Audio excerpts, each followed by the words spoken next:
Metro চালুর আড়ম্বর, শহরবাসীর উন্মাদনা। শুরু মেট্রোর 3টি সম্প্রসারিত পথ, কিন্তু কল্লোলিনী কলকাতার মুকুটে নয়া পালক সংযোজনেও উদ্বেগের কালো মেঘে ঢাকা বউবাজারে দুর্গাপিতুরি লেন ও শেখরাপাড়া লেনের বাসিন্দাদের জীবন। ইস্ট ওয়েস্ট মেট্রোর কাজের জেরে ভয়ঙ্কর বিপর্যয়ের সাক্ষী তারা।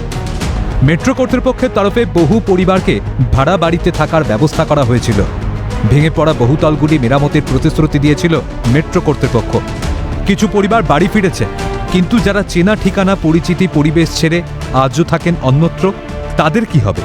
কি বলছেন বউবাজারবাসী?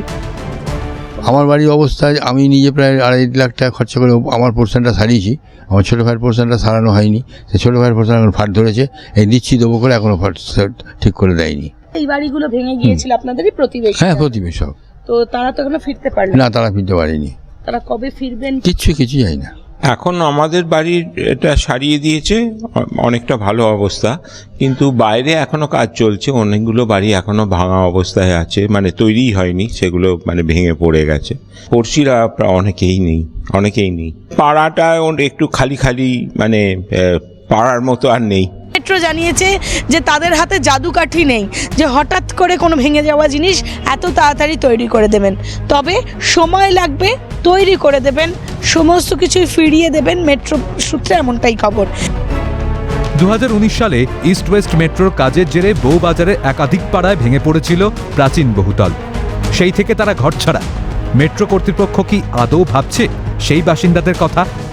ইতিমধ্যে শুক্রবার নয়া মেট্রো চালুর দিনেই বিক্ষোভ দেখায় দুর্গাপিতুরি লেনের বাসিন্দারা। উপস্থিত ছিলেন স্থানীয় কাউন্সিলর বিশ্বরূপ দেও। দাবি ছিল মেট্রো চলুক, তবে দ্রুত ফিরিয়ে দেওয়া হোক তাদের মাথার ছাদ। কিন্তু সেই আর্জি কি মেট্রো চালুর আড়ম্বরেই হারিয়ে গেল? যদিও মেট্রো কর্তৃপক্ষ জানায় এত কম সময় বাড়ি সারাই করে বাসযোগ্য করে তোলা অসম্ভব। এই কর্মকাণ্ড সময় সাপেক্ষ। এখন কতদিনে ঘরে ফেরার সেই স্বপ্ন পূরণ হবে সেটাই দেখার।